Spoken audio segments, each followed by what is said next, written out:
Assalamualaikum warahmatullahi wabarakatuh. Pada pertemuan kali ini kita akan belajar konsep asam dan basa.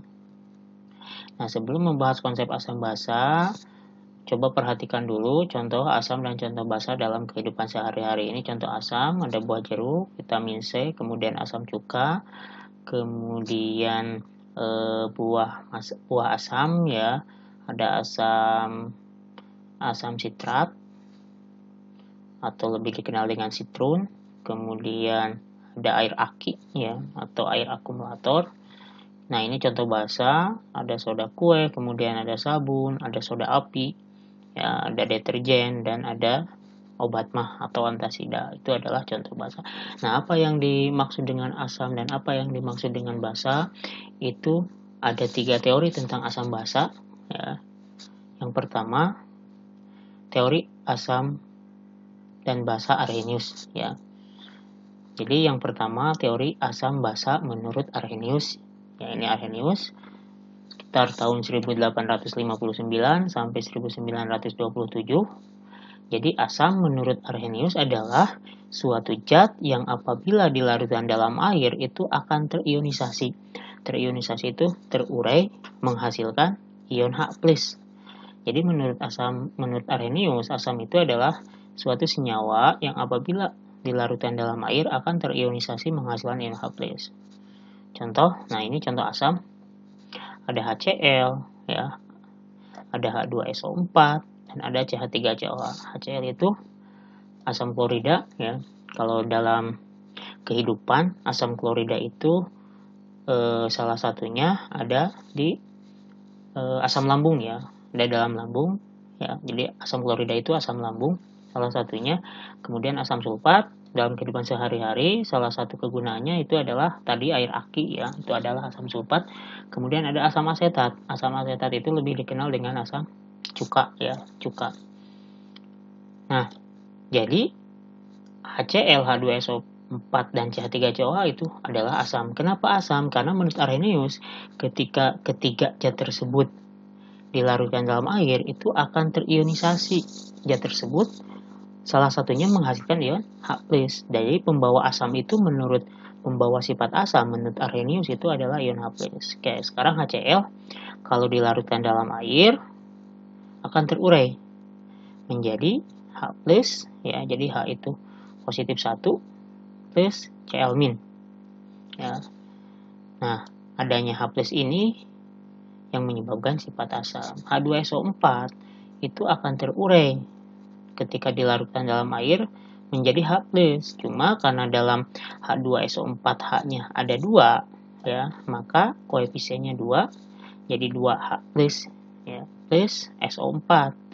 Nah, muatannya di reaksi ionisasi di kelas 10, muatan positif harus sama dengan muatan negatif. Nah, positifnya ini secara keseluruhan positif 2 ya. Positif 1 kali 2 positif 2, maka SO4 itu muatannya negatif 2 ya. Dan SO4-nya ada 1. Jadi koefisien di sini 1. Jangan menulis di sini koefisiennya 4. 4SO. Kenapa? Karena 4 ini ya. Nah, 4 ini itu adalah 4 untuk jumlah atom O saja. Kalau dijadikan koefisien, maka itu akan juga milik S ya. Jadi 4 itu hanya untuk O. Maka ini adalah yang disebut dengan apa? Ion poliatom. Ya. Jadi SO42-. Nah, H+ ini dibacanya asam. Jadi ini asam, ini ion sulfat. Jadi asam sulfat. Ini asam, ini klorida. Jadi asam klorida. Kemudian CH3COH ya. Ketika dilarutkan dalam air, CH3COH itu terurai menjadi CH3COO-. Nah, ini ion asetat plus H+ ya. Nah, kenapa ini yang terurainya H+ yang di sebelah sini itu nanti dijelaskan setelah basa. Nah, contoh asam itu, senyawa asam itu masih banyak ya. Ini contohnya hanya 3 saja. Jadi, asam itu jika dilarutkan dalam air akan menghasilkan H+. Tapi tidak semua senyawa yang mengandung hidrogen itu adalah asam ya. Satu molekul asam itu dapat melepaskan 1 ion H+, disebutnya asam monoprotik, 2 ion H+ disebutnya asam diprotik, dan 3 ion H+ disebutnya asam triprotik. Nah, HCl itu asam monoprotik ya, karena H+-nya 1. Kalau ini H+-nya 2, ini 1 ya. H2SO4 diprotik. Nah, atau disebutnya asam bervalensi 1, yang ini asam bervalensi 2.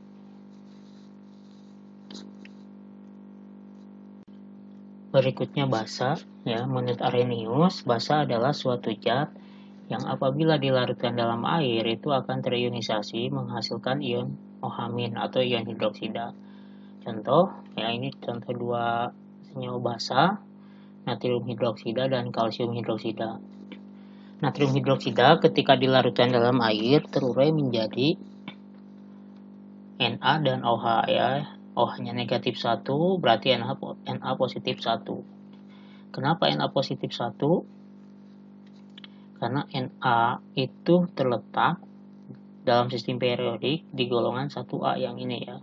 Artinya elektron valensinya 1, maka akan melepaskan 1 elektron ya, menjadi bermuatan positif 1. Jadi kalau Na berikatan dengan OH, maka Na-nya 1, OH-nya 1, karena positif 1, negatif 1. Yang kedua, kalsium hidroksida atau CaOH 2 kali. Terurai menjadi Ca dan OH ya. OH-nya ada 2 dan OH itu negatif 1. Negatif 1 kali 2 negatif 2, maka Ca muatannya positif 2. Itu reaksi ionisasi ya. Kalau dilihat di sistem periodik, kenapa Ca positif 2 ya? Karena memang golongan 2A ini. Jadi kalau yang bermuatan 2 positif berikatan dengan OH yang negatif 1, maka OH-nya jadi 2. Kalau bermuatan positif 3 berikatan dengan OH yang negatif 1, maka OH-nya akan ada 3 ya.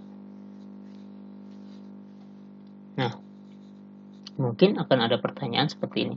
Ya, kenapa NaOH itu terurainya atau terionisasi menghasilkan Na+ dan OH- bukan menjadi NaO- plus H+ asam ya. Nah, penjelasannya adalah Na atau logam natrium itu sangat elektropositif ya. Jadi natrium itu akan melepaskan 1 elektron menjadi bermuatan positif 1. Nah, kalau dibandingkan dengan H ya, Na dibandingkan dengan H itu jauh lebih elektropositif Na daripada H. Maka yang akan menjadi muatan positif atau melepaskan elektron itu adalah Na, bukan H. Sehingga terurainya atau terionisasinya menghasilkan Na+ dan OH- bukan seperti ini ya. Jadi Na itu sangat elektropositif.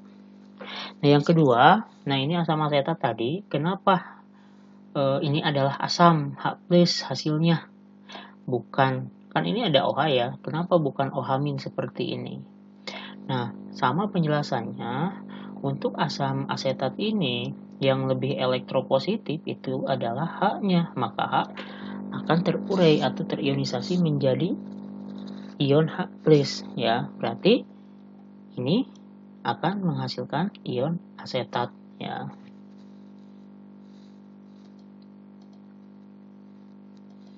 Nah, kelemahan dari teori asam basa Arrhenius ya adalah asal teori asam basa Arrhenius itu tidak dapat menjelaskan sifat asam dan basa jika pelarutnya bukan air. Ya, karena di definisinya jelas jika dilarutkan dalam air. Jadi, kalau pelarutnya bukan air, itu gimana cara menunjukkan sifat asam dan basanya itu tidak dapat dijelaskan oleh Arrhenius. Jadi, konsep asam basa Arrhenius itu bukan salah ya, tetapi terbatas hanya untuk senyawa yang dilarutkan dalam air saja. Maka muncul yang kedua, teori asam basa Bronsted dan Lowry. Nah, ini Thomas Lowry ya. Ini Johann Bronsted. Nah, menurut mereka pada tahun 1923 ya, mengusulkan definisi asam dan basa yang lebih luas daripada teori sebelumnya, yaitu teori Arrhenius ya. Jadi teori Bronsted-Lowry didasarkan pada asumsi bahwa asam akan memberikan 1 ion H+ pada ion atau molekul pasangan reaksinya yang bertindak sebagai basa. Atau kalau disederhanakan, asam itu menurut Bronsted dan Lowry, asam itu adalah donor H+, sedangkan basa itu adalah akseptor H+. Nah, asam itu donor H+, donor itu memberikan ion H+, kalau basa sebaliknya akseptor itu menerima, ya. Donor proton, akseptor proton. Kenapa H+ itu disebut proton, ya? Jadi proton itu ya sama dengan H+. Jadi kan hidrogen itu memiliki satu proton dan satu elektron, ya, tidak memiliki neutron. Nah, kalau dalam bentuk H+, itu artinya si hidrogen itu melepaskan satu elektron sehingga elektronnya tidak ada. Sehingga dalam atomnya itu hanya terdapat proton saja. Sehingga H+ itu disebut dengan proton karena hanya ada proton saja. Ya, jadi asam itu donor proton atau donor H+, sedangkan basa akseptor H+. Contoh. Nah, ini HCl, ya, dilarutkan dalam air. Tadi kan menurut Arrhenius, ketika HCl dilarutkan dalam air itu akan menghasilkan H+. Nah, di sini reaksinya HCl plus H2O hasilnya H3O+ dan Cl-. Ya.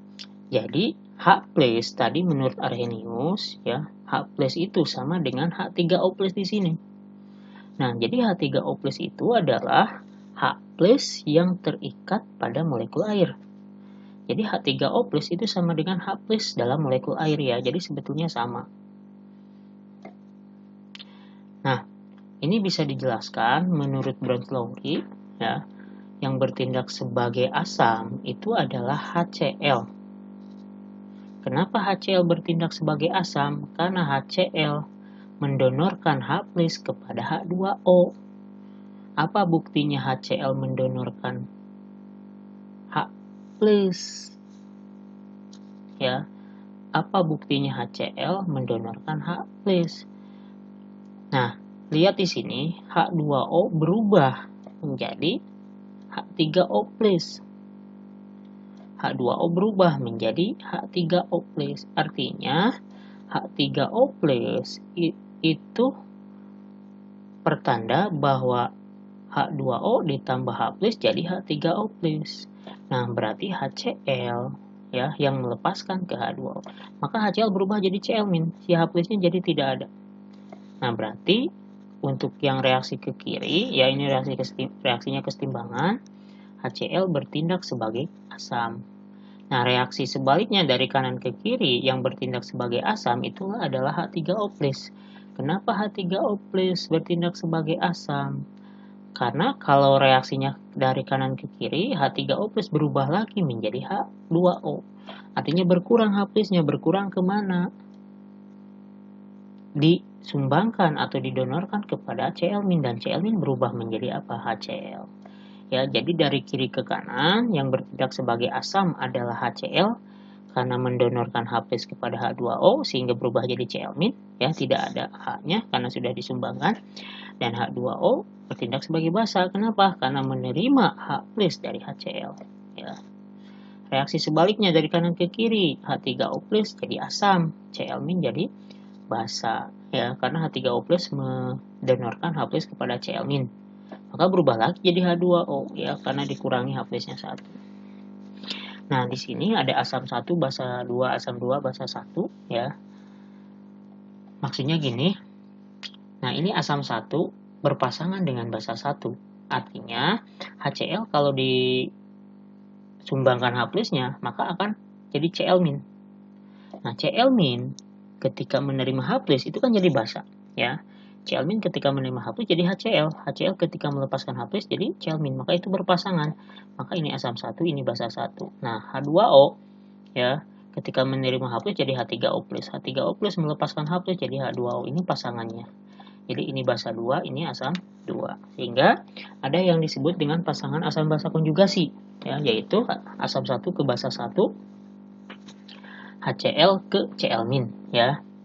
Nah, jadi yang dimaksud dengan pasangan asam basa konjugasi itu, kalau HCl dilepaskan H+-nya jadi Cl-, Cl- tambah H+-nya jadi HCl, itu pasangan asam basa konjugasi. Maka H2O berpasangan dengan H3O+. H2O dilepaskan H+-nya. H2O menerima H+ jadi H3O+, H3O+ dilepaskan H+-nya jadi H2O. Itu pasangan asam basa konjugasi. Itu contoh yang pertama, ya. Nah, ini penjelasannya. Untuk reaksi ke kanan, artinya dari kiri ke kanan, HCl merupakan asam karena memberikan ion H+ pada H2O untuk berubah menjadi H3O+. H2O adalah basa karena menerima ion H+ dari HCl. Nah, ini kebalikannya, reaksi ke kiri ya, artinya dari kanan ke kiri ya. Ini tinggal dibaca saja. Penjelasannya sama dengan yang tadi. Nah, untuk lebih mudah, untuk lebih memahaminya, di sini diberikan contoh yang kedua ya. Tunjukkan spesies yang bertindak sebagai asam dan basa serta pasangan asam dan basa konjugasinya. Pembahasan nomor 1 dulu, ini reaksinya kesetimbangan. Oke, mana yang bertindak sebagai asam dan mana yang bertindak sebagai basa? Caranya, nah perhatikan satu zat saja di sini H2PO4-. Di kiri tanda panah. Nah, di kanan tanda panah berubah tidak?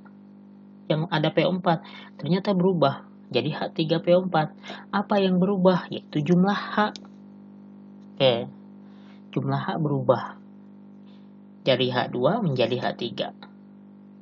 Berarti bertambah ya. Nah, sekarang lihat H2O.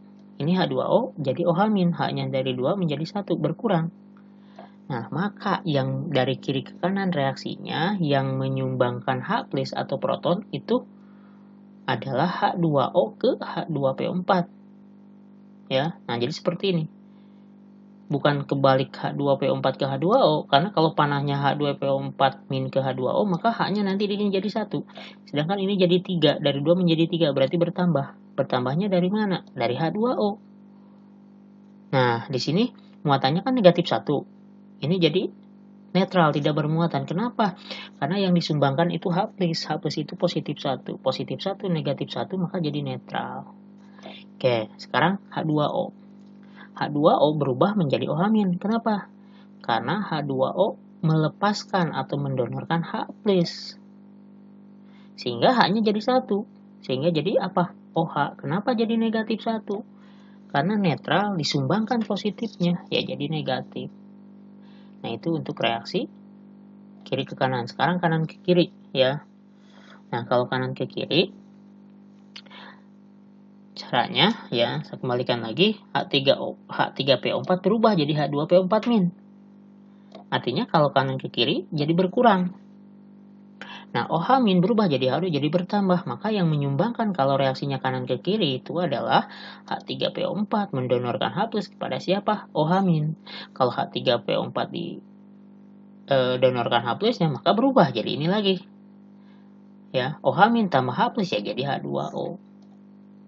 Nah, maka H2PO4- ya, kalau dari kiri ke kanan karena ini menerima H+, maka ini jadi basa.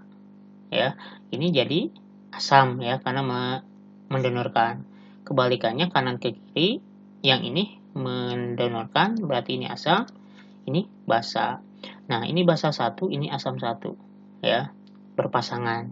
Kenapa diberi angka 1 itu hanya untuk menandai saja. Sebetulnya bisa dengan tanda X, dengan tanda Y, atau dengan apapun, atau bahkan tidak dituliskan 1, 2 juga tidak masalah ya, yang penting tahu pasangannya saja. Oke, jadi pasangan asam basa konjugasinya basa 1 dengan asam 1 ya, atau asam 2 dengan basa 2, ini H2O dulu dengan OH- ya. Ini pasangan asam basa konjugasi. Kenapa? Karena H2O kalau dihilangkan H+-nya jadi OH-. OH- kalau tambah H+-nya jadi H2O, itu maksud dari konjugasi. H2PO4- dengan H3PO4 ya, sama. Yang kedua, HCN tambah H2O, hasilnya Cn- plus H3O+. Nah, HCN ya, kita satu mau HCN mau H2O, yang dilihatnya misalkan H2O, H2O berubah di sini jadi H3O+. H2 berubah jadi, berarti tambah H+. HCN berubah jadi Cn-, berarti berkurang H+. Maka yang menyumbangkan di sini adalah HCN ke H2O. HCN menyumbangkan H+-nya ya jadi Cn-. H2O menerima H+ jadi H3O+. Reaksi sebaliknya, H3O+ menyumbang ke Cn-. Jadi kalau yang tidak memiliki H itu tidak mungkin jadi asam ya, tidak mungkin mendonorkan H+ kalau tidak ada H. Jadi CN- tidak mungkin mendonorkan H+ ya karena tidak memiliki H. Nah, berarti HCN adalah asam, H2O-nya basa. Nah, kalau CN- berarti basa menerima H+ dari H3O+, maka H3O+ itu adalah basa. Pasangannya HCN pasti dengan CN- ya. Kemudian H2O dengan H3O+. Itu pasangan asam basa konjugasi. Oke, perhatikan di sini. Di sini H2O ya bertindak sebagai asam, kemudian di reaksi yang kedua H2O bertindak sebagai basa. Nah, berarti H2O itu dapat bertindak sebagai asam dan dapat bertindak sebagai basa, tergantung yang direaksikannya dengan apa. Nah, maka kalau ada yang seperti itu, jika spesi dapat bertindak sebagai asam dan juga basa, maka spesi tersebut memiliki sifat amfoter. Ya, contohnya adalah air. Pada contoh di atas ya, di soal nomor 1 air bertindak sebagai asam dan di soal nomor 2 air bertindak sebagai basa, maka air disebut memiliki sifat amfoter ya. Jadi teori asam basa Brundtland-Lowry itu dapat menjelaskan konsep asam basa walaupun pelarutnya bukan air ya. Nah, kebetulan di sini pelarutnya semuanya adalah air, tapi kalau konsepnya seperti ini bukan air pun dapat dijelaskan ya si konsep asam basanya. Oke. Teori asam basa Brundtland-Lowry ya itu juga memiliki kelemahan. Kelemahannya tidak dapat menjelaskan sifat asam dan basa dari senyawa yang tidak memiliki atom hidrogen. Ya, kalau jelaskan tadi melepaskan H+, menerima H+, konsepnya. Gimana kalau dalam senyawa tersebut tidak ada H-nya? Itu tidak dapat dijelaskan oleh Brundtland-Lowry. Jadi konsepnya bukan salah, tapi terbatas untuk senyawa-senyawa yang mengandung atom H. Maka muncul yang ketiga, teori asam basa Lewis untuk memperbaikinya. Ya, menurut Lewis, ada cara lain untuk melihat asam dan basa ya tanpa melibatkan hidrogen. Jadi menurut Lewis, asam itu adalah akseptor pasangan elektron. Kebalikannya, tapi bukan proton. Jadi akseptor itu menerima pasangan elektron, sedangkan basa donor pasangan elektron. Nah, ini contohnya. Ini walaupun ini kebetulan ada H ya, tapi dengan konsep seperti ini, tanpa H pun itu bisa dijelaskan. Oke. Ini adalah NH3, di mana NH3 itu memiliki dua pasangan elektron bebas, sedangkan ini BCl3, kemudian antara NH3 dengan BCl3 direaksikan, maka jadi seperti ini. Ya. Nah, di sini NH3 ya mendonorkan pasangan elektron bebas ini ke B, karena B sama sekali tidak memiliki di sini ya, B itu belum oktet, di sisi sebelah sini tidak memiliki pasangan elektron, tidak memiliki elektron, maka menggunakan yang dari N. Nah, jadi ini ikatan kovalen koordinasi ya. Kenapa kovalen koordinasi? Karena yang digunakan bersamanya antara N dengan B hanya berasal dari N saja, pasangan elektron itu beda. Kalau dengan yang ini nih, N dengan H. Kalau antara N dengan H masing-masing nyumbang, B dengan Cl juga masing-masing nyumbang. Tapi antara N dengan B, si pasangan elektron itu hanya berasal dari N. Maka disebut N adalah donor pasangan elektron. Si N yang ini. Nah, maka NH3 secara keseluruhan itu disebut dengan basa. Sedangkan BCl3 karena menerima atau akseptor pasangan elektron dari NH3, maka itu bertindak sebagai asam. Ya, jadi asam menurut Lewis adalah akseptor pasangan elektron, sedangkan basa adalah donor pasangan elektron.